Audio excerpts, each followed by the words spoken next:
Have you ever felt your heart hammering in your chest, your breath catching as worry and dread closed in? In the split second before panic takes hold, a hidden power lies dormant within you, an ancient wisdom waiting to be awakened.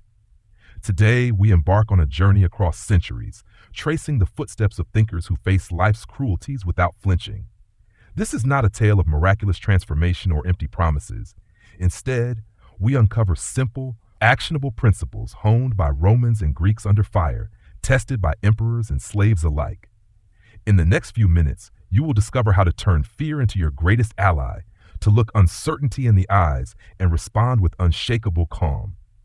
You will learn why preparing for the worst can deepen your gratitude, how distinguishing what you control from what you don't will free your mind, and why hardship is not punishment, but the forge that tempers your courage. If you've ever felt trapped by the relentless pull of anxiety, stay with me, because by the end of this video, you'll hold the keys to transform that fear into a source of strength and clarity. Let's begin. Part 1, the nature of fear and the Stoic response. Fear, a primordial thread woven through the narrative of human existence, arises wherever uncertainty lurks. It emerges not only in moments of immediate danger, but also in those murky spaces of anticipation and regret. Spaces that open when we gaze upon a future we cannot predict or dwell upon a past we cannot alter. Yet this seemingly paralytic force, when properly understood, reveals itself to be far more than a mere hindrance.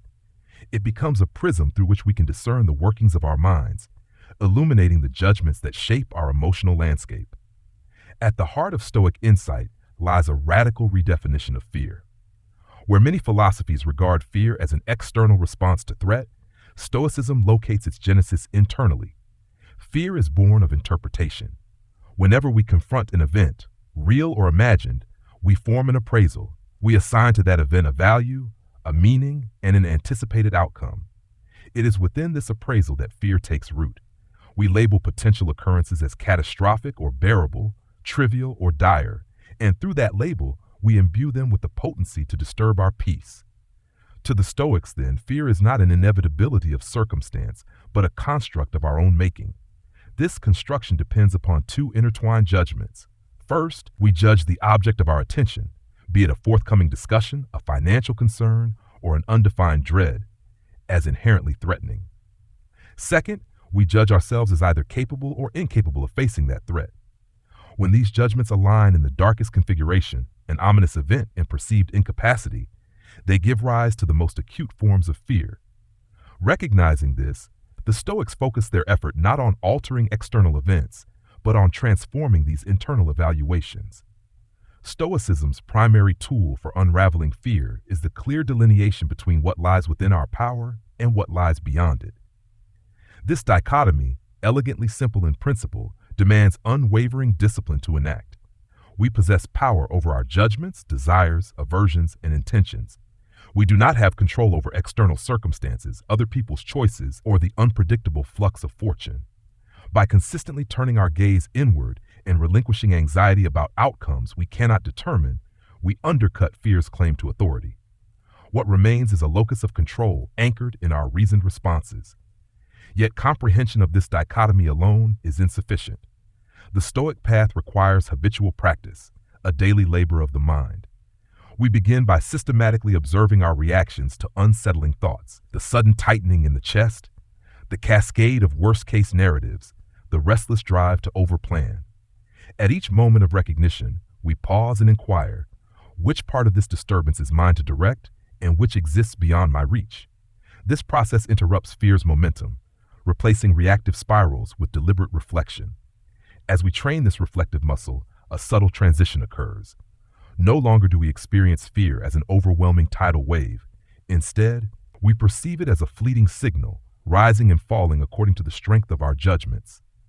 Whenever fear emerges, we treat it as data, an indicator that we have attributed excessive value or that we are ignoring our power to choose our response.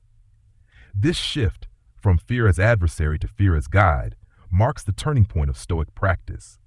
Moreover, the Stoics caution against the twin traps of suppression and indulgence. Suppression seeks to banish fear at any cost, burying it beneath denial or distraction. Indulgence, conversely, wallows in imagined scenarios, feeding anxiety with ever more vivid depictions of disaster. Neither path leads to freedom. True mastery lies in acknowledgement without attachment, acknowledging fear as a natural product of thought, then allowing it to recede as we reorient our judgments toward what we can govern. To ground these principles in everyday life, Stoics developed methods of mental rehearsal and reflection. Yet in this section, we set aside those specific techniques to focus on the underlying anatomy of fear itself. We examine how fear convinces us that the world is inherently hostile, how it convinces us that we are ill-equipped to meet its challenges, and how those convictions bind our minds. By meticulously dissecting fear's mechanics, we dissolve its mystique and reclaim our capacity for reasoned choice. Finally, as we conclude this exploration of fear's nature, we reaffirm its potential role as our teacher. Far from a scourge to be eradicated, fear, when met with Stoic insight, becomes an impetus for greater self-awareness. Each tremor of apprehension forces us to confront our judgments, refine our priorities, and refine our understanding of what truly matters. In this light, Part 1 serves as the philosophical bedrock upon which all subsequent practices build. A recognition that fear's power lies only in the mind, and that by changing our judgment, we transform fear itself. By the end of this section, you will see fear not as an enemy to be vanquished in battle, but as a teacher to be understood, guiding you toward greater self-knowledge and resilience. Part 2, the dichotomy of control and the training of the mind. Central to Stoic practice is the dichotomy of control, a bifurcation that distinguishes the realm of what is within our power from the realm of what lies beyond it. This principle, more than a conceptual framework, serves as the bedrock for all efforts to master fear. In the Stoic vision, true tranquility emanates from directing our attention solely toward that over which we hold sway, our judgments, choices, and actions, while accepting with equanimity that which we cannot influence. This division unfolds at the very moment fear stirs within us. A fleeting worry, an anxious conjecture, or an unbidden dread arises. At that instant, we must interrogate its provenance. We ask ourselves, does this concern pertain to my thinking, or does it emanate from forces outside my jurisdiction? If the answer reveals an external source, events in the world, other people's opinions, outcomes we cannot decree, Stoicism calls upon us to relinquish attachment to that disturbance. Conversely, if the source lies within our attitude toward a situation, the impulses we allow to take hold, then we accept responsibility and embark on purposeful action. Yet this delineation remains theoretical unless internalized through disciplined practice. The Stoics, therefore, instituted a regimen of written reflection. At regular intervals, one records anxieties, enumerates which aspects were mutable by personal will, and clarifies those that were immutable. This exercise is neither self-indulgence nor mere confession. It is an act of excavation, unearthing the roots of our emotional turbulence. By mapping our inner topography in such detail, we cultivate an intuitive sense of which thoughts warrant our labor and which deserve serene detachment. Over time, this habitual inventory fosters a quiet confidence. The mind becomes an observant sentinel, scanning each mental ripple for signs of misplaced striving. When fear of an outcome arises, we swiftly discern its domain. If it belongs to the uncontrollable, we redirect our energy toward what remains within our grasp: reflection, planning, ethical intention. Thus, fear loses its capacity to arrest us. It becomes instead a prompt to reallocate focus toward meaningful exertion. Alongside this written practice, Stoics employed moment-to-moment mindfulness to reinforce the dichotomy in real time. Rather than reserving reflection for formal journaling, we learn to call it into play with every emotion that surfaces. Amid a disquieting thought, whether in solitude or the company of others, we pause, mentally translate the fear into the categories of control, and let go of those aspects that lie beyond our jurisdiction. This ongoing vigilance forges a habitual filter through which all events must pass, ensuring that only those concerns we can influence take up residence in our deliberations. As this filter strengthens, it reshapes the texture of our inner life. The mind ceases to be a sprawling theater of endless what-ifs. Instead, it becomes a focused chamber of intentional action. Anxiety no longer expands indiscriminately. It is trimmed to size, confined to the domain of practical effort. This contraction of fear's scope generates a sense of equipoise, for we recognize that the breadth of our anxieties can be no greater than the extent of our legitimate control. Moreover, the dichotomy of control cultivates emotional resilience by imparting a vital lesson that setbacks and disappointments, while often unwelcome, do not necessarily compromise our inner stability. When an unfavorable result occurs, we examine which factors were assignable to our own doing and which were not. We then concentrate on repairing what we can, our future choices, while regarding the rest as outside the sphere of honest effort. Through this procedure, we condition ourselves to endure reversals without succumbing to paralyzing dread, viewing each outcome as data for improvement rather than as a verdict on our worth. In parallel, we learn humility by acknowledging that the vast canvas of existence stretches far beyond the narrow scope of our designs. This humility is not self-abasement, but a clear-eyed recognition of natural limits. When fear tempts us to imagine that we can steer every current of fate, the dichotomy of control brings us back to reality. Our power extends only to our perceptions and choices. By embracing this truth, we free ourselves from the tyranny of excessive expectations and mitigate the disappointment that arises when life unfolds on its terms. Lastly, the continuous application of the dichotomy honors the art of decisive action. With clarity about what we can influence, we no longer waver between endless rumination and impulsive reaction. Instead, we align our efforts with a purpose rooted in reasoned judgment, to do our duty, pursue virtue, and respond adaptively to the world as it is. In this alignment lies the Stoic ideal of freedom, freedom from fear, grounded in the mastery of self and the acceptance of the unalterable. Through the diligent training of the mind in the dichotomy of control, we emerge equipped to intercept fear at its inception, to redirect our attention toward constructive endeavor, and to dwell in a state of calm determination. In the next section, we will build upon this foundation by introducing morning reflection and negative visualization, extending our capacity for preparedness and gratitude in the face of life's uncertainties. Part 3. Morning reflection and negative visualization. Each dawn brings with it an invitation, a chance to shape our inner disposition before the day's events unfold. Stoic philosophers recognize that the mind, like a field sown at first light, yields a harvest determined by the seeds planted in those initial moments. Morning reflection, or prosoche, is not merely an exercise in mental preparation. It is a profound orientation of intention and awareness, a ritual that aligns our reasoning faculties with the reality of impermanence and the primacy of virtue. To awaken the mind's resilience, we begin by acknowledging life's fundamental transience. In the quiet stillness before activity commences, we recall that every circumstance is subject to change, that no fortune, however favorable, is guaranteed. This recognition fosters a discipline of perspective. We see the day's events not as distractions that shatter our peace, but as opportunities through which our character may be tested and refined. In this atmosphere of sober realism, we then engage in a measured rehearsal of adversity. Negative visualization, or premeditatio malorum, invites us to contemplate potential difficulties, not to dwell in despondency or to court misfortune, but to steel our minds against the shock of unanticipated setbacks. Through careful, deliberate imagination, we traverse the landscape of what might go awry, the miscommunications that could arise, the obstacles that might impede our progress, the disappointments that could cross our path. In doing so, we shift our orientation from naive optimism, which assumes perpetual comfort, to a balanced realism, which anticipates hardship without succumbing to fear. This mental rehearsal operates on two dimensions simultaneously. First, it primes our emotional responses so that when actual difficulties arrive, our equilibrium is not so easily shattered. The piercing edge of surprise dulls, and in its place we find a measured acceptance. This is as I foresaw. Now I choose how to respond. Second, it cultivates gratitude for the ordinary blessings that often go unnoticed. By envisioning their absence, we illuminate their value and deepen our appreciation of every moment of ease.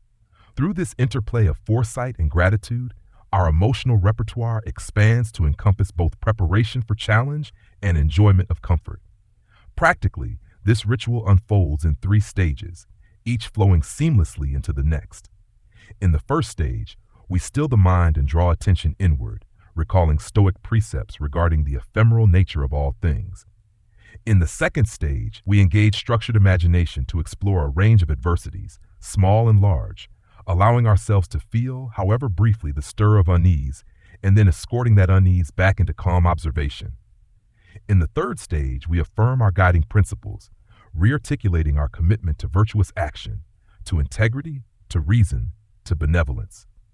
Through repetition, morning reflection and negative visualization take root as natural habits of thought.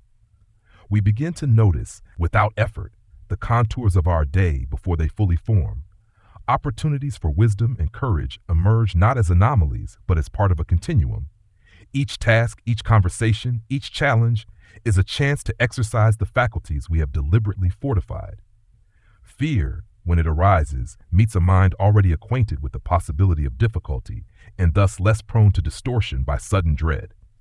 Yet the power of this practice extends beyond mere anticipation. It transforms our relationship to the present moment. Having rehearsed adversity, we perceive ordinary circumstances with renewed vividness, the simplicity of a breath, the clarity of vision, the warmth of companionship. This heightened awareness nurtures gratitude that resists habituation.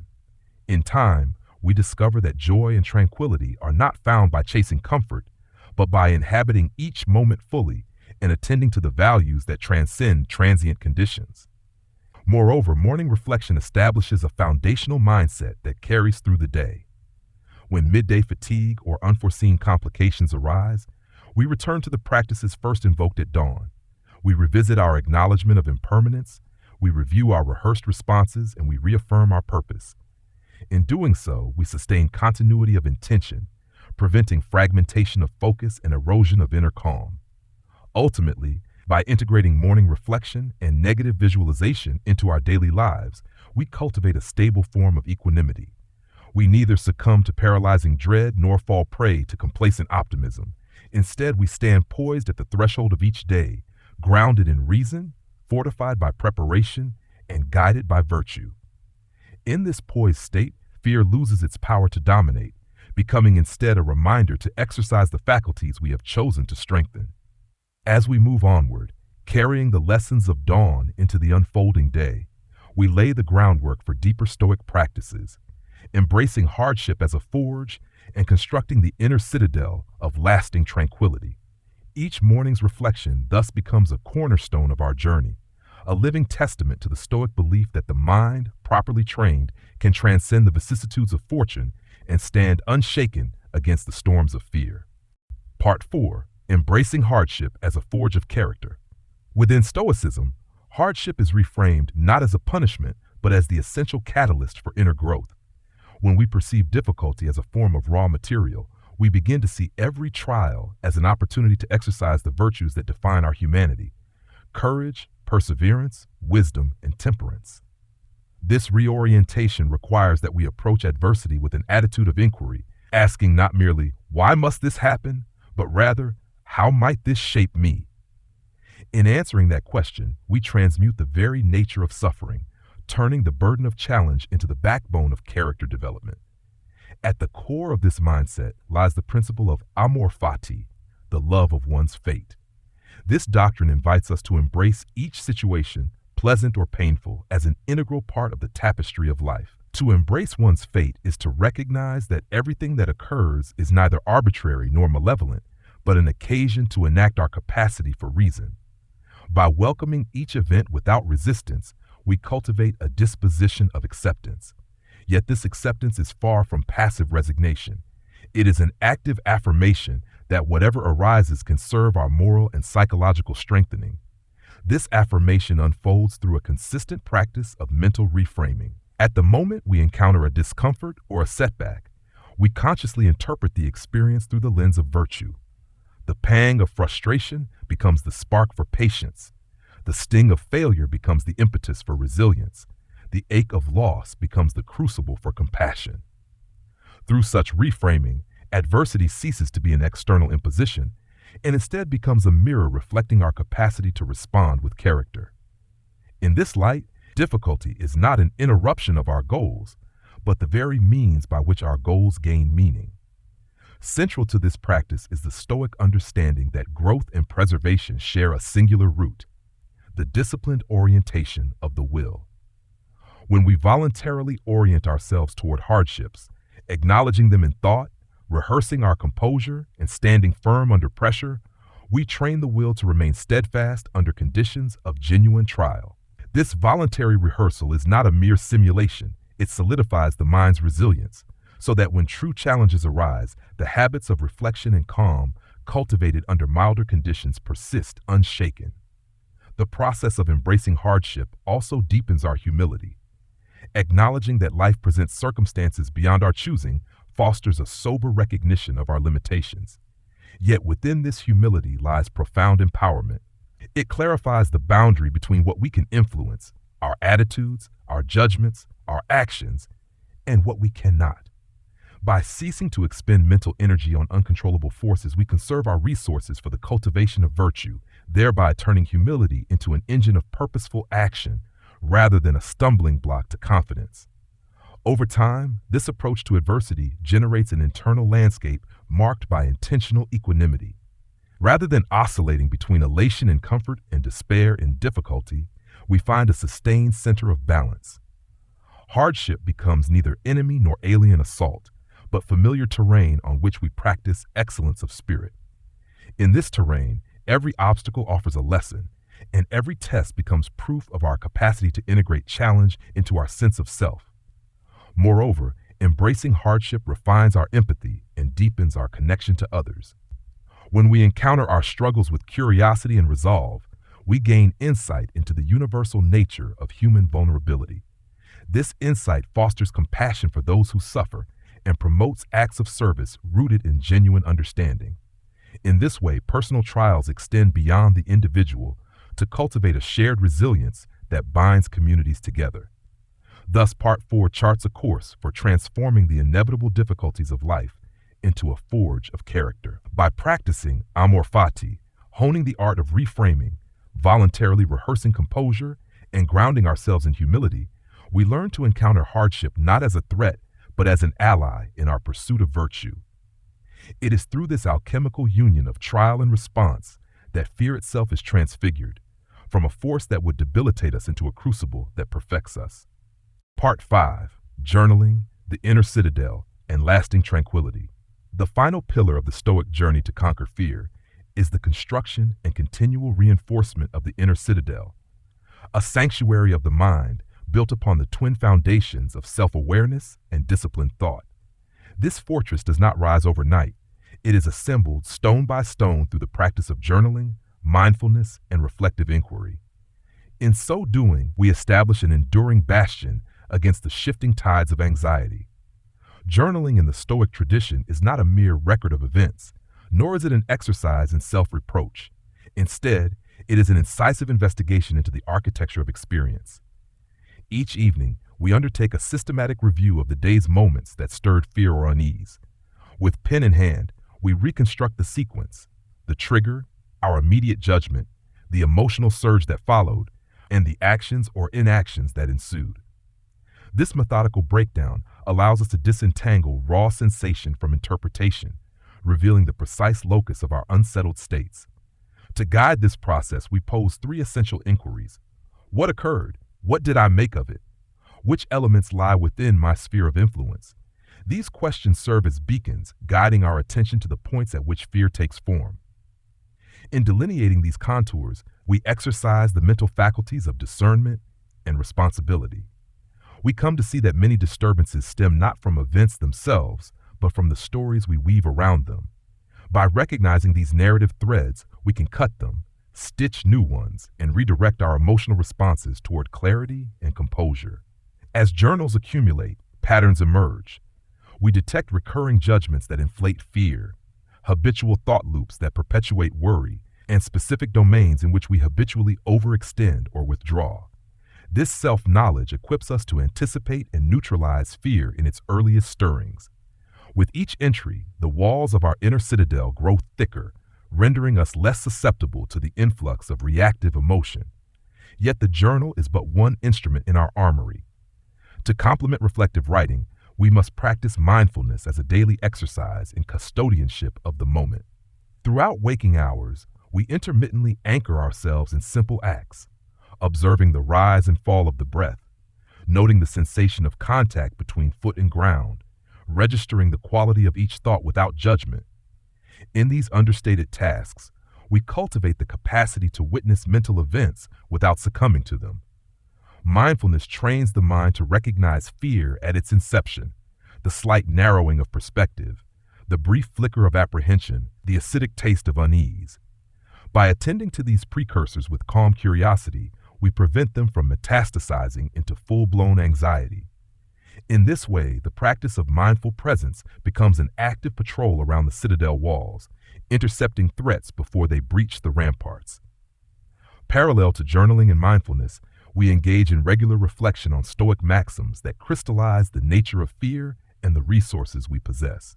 Phrases such as, "This is only my judgment, not the thing itself," or "focus on what is within your control," serve as mental talismans. Recalling these precepts spontaneously during moments of tension reorients our focus from imagined peril back to reasoned deliberation. Over time, the synergy of these practices fosters a durable serenity. The mind transitions from a reactive theater of unbridled emotion to a disciplined workshop of conscious choice. We become adept at distinguishing transient impulses from deliberate intentions, allowing us to act from principle rather than panic. Fear no longer dictates our rhythms. Instead, it signals opportunities to reinforce the citadel through measured inquiry and ethical resolve. Moreover, the inner citadel extends beyond the individual psyche to inform our conduct in the world. When fear emerges in interpersonal contexts or professional pursuits, our fortified interiority enables us to respond with equanimity and integrity. Others perceive not a tremor of anxiety, but the steady presence of one who has mastered the currents of emotion. In this manner, the tranquility we cultivate within radiates outward, shaping our environment and relationships. As this final pillar solidifies, we recognize that lasting tranquility is not the absence of fear, but the mastery of response. Fear may surface, indeed, it will, but it no longer possesses the will to dominate. Instead, it encounters the steadfast walls of our reasoned mind, dissolving harmlessly against defenses of self-awareness and virtue. In closing, recall that the Stoic path is a lifelong apprenticeship in the art of living well. Journaling, mindfulness, and philosophical reflection compose a triad that sustains our inner citadel through every season of life. With each passing day, we become more attuned to the subtle signals of fear, more capable of redirecting disruptive energy toward constructive action, and more anchored in the unshakable conviction that our judgments shape our experience. Through this ongoing, intentional practice, we transcend the ephemeral tremors of anxiety and stand firm, our minds fortified by the discipline of Stoic wisdom. Here is your text exactly as written, without any additions or omissions. Thank you for journeying to the end of this exploration. May these practices guide you to unassailable calm and enduring freedom from fear. If you have found resonance here, please like, share, and subscribe for further insights into living with purpose and equanimity. Thank you for journeying to the end of this exploration. May these practices guide you to unassailable calm and enduring freedom from fear. If you have found resonance here, please like, share, and subscribe for further insights into living with purpose and equanimity.